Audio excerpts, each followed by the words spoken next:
गांव खोर आना ही चाहता था। आपने मुझे लोकसभा चुनाव के लिए भी भरपूर आशीर्वाद देने का काम किया। आज जब इस स्कूल के प्रांगण में मैं आया तो यहाँ की प्रिंसिपल ने मुझे कहा कि हमारे स्कूल में साइंस और एग्रीकल्चर फैकल्टी खुलनी चाहिए। मेरा ये कहना है कि वो अपना प्रस्ताव भेजे, हमारे लोकल विधायक जसवंत सिंह जी के माध्यम से भी भेजे, और उसके लिए जो हर संभव प्रयास होगा वो मैं करने का प्रयास पूरे तरीके से करूंगा। मैंने यहाँ पर ई पुस्तकालय के लिए एक पुस्तकालय भवन को दिया था। मुझे खुशी है कि यहाँ के सरपंच ने उस ई पुस्तकालय भवन का पूरी तरीके से बना करके आज उस भवन को लोकार्पित भी कराया है। और इसलिए जब उसका उद्घाटन करके बोर्ड का उद्घाटन करने की बात आई तो मैंने पूनम देवी जी को कहा कि आप ही इसका उद्घाटन करो। हम भवन तो बना देते हैं, मगर मेरे को भी ये लगता था कि लाइब्रेरी को भवन बना देने से केवल लाइब्रेरी नहीं चला करती, उसके लिए तो हमें अब प्रयास करना पड़ेगा। हम लोगों ने 3 चीजें अपने राजनीतिक कार्य के लिए चुनी है। 5 साल के इस कार्यकाल में नौजवानों में खेल की प्रवृत्ति बढ़े, इसके लिए प्रधानमंत्री जी ने सभी सांसदों को जो सांसद खेल उत्सव का मंत्र दिया, उसको लेकर के हमने सांसद खेल उत्सव शुरू करे। और मुझे बताते हुए खुशी है, कल पूरे अलवर संसदीय क्षेत्र में हमारे 10 मैदानों में 18,000 से ज्यादा बच्चे खेलने के लिए उतरे।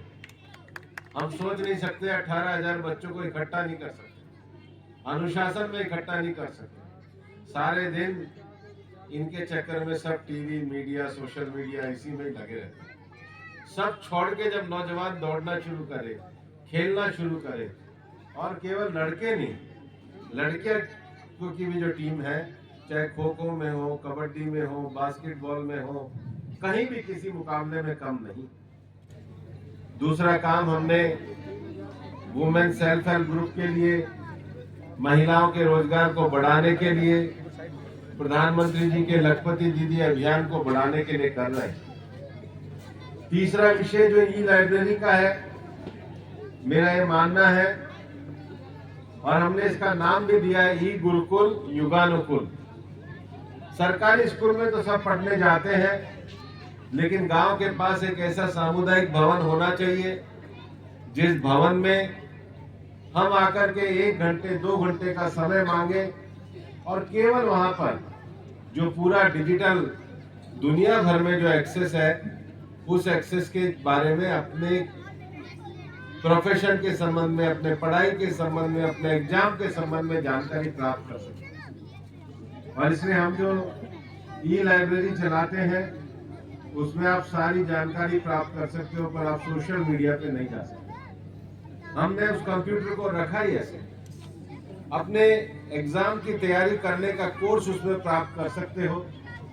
मैं आपको एक विश्वास दिलाना चाहता हूं कि हमारा संसदीय कार्य में जो अभियान चलता है ई गुरुकुल का, अब भवन तो संसद कोष से तैयार हुआ है, लेकिन गांव की छोटी सी समिति बने और उसमें पूरा जो डिजिटल इक्विपमेंट लगाने का काम है वो हम करेंगे, और ऐसी 75 लाइब्रेरियों को हम चलाएंगे, और चाहेंगे कि गांव इसको एक सामाजिक काम मान करके चलाने का प्रयास करे, तभी सारी चीजें सुधरने का काम होगा। वही देश जिंदा रहते हैं जो अपनी आने वाली पीढ़ी में निवेश करते हैं।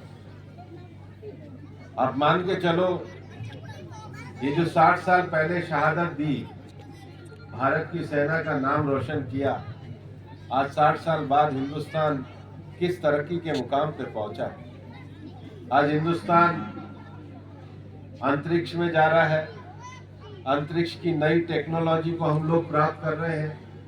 कुछ ही दिनों पहले भारतीय स्पेस ने एक जो नई टेक्नोलॉजी प्राप्त करी कि अंतरिक्ष में छोड़े गए दो जो यान है वो आपस में जुड़ भी सकते हैं। ये हमारी जो उपलब्धियां हासिल हो रही हैं विज्ञान के क्षेत्र में, ज्ञान के क्षेत्र में, ये सब जिन्होंने देश के लिए शहादत दी, देश को सुरक्षित रखा है, उसके लिए आगे हुई है। लेकिन एक लोकतंत्र के दौर में एक समय आ गया जब हम चाहते हैं कि सामने वाला कोई सारा कार्य करे और हमें बैठे बैठाए सब कुछ मिल जाए। मैं आपको एक बात कहना चाहता हूँ, ये जो पुस्तकालय का भवन बनाया है इसके लिए इक्विपमेंट भी हम करेंगे, लेकिन चलाने का काम यहाँ की छोटी सी समिति को करना होगा और अनुशासन के साथ करना होगा, तभी हम नई पीढ़ी को सुधार सकते हैं।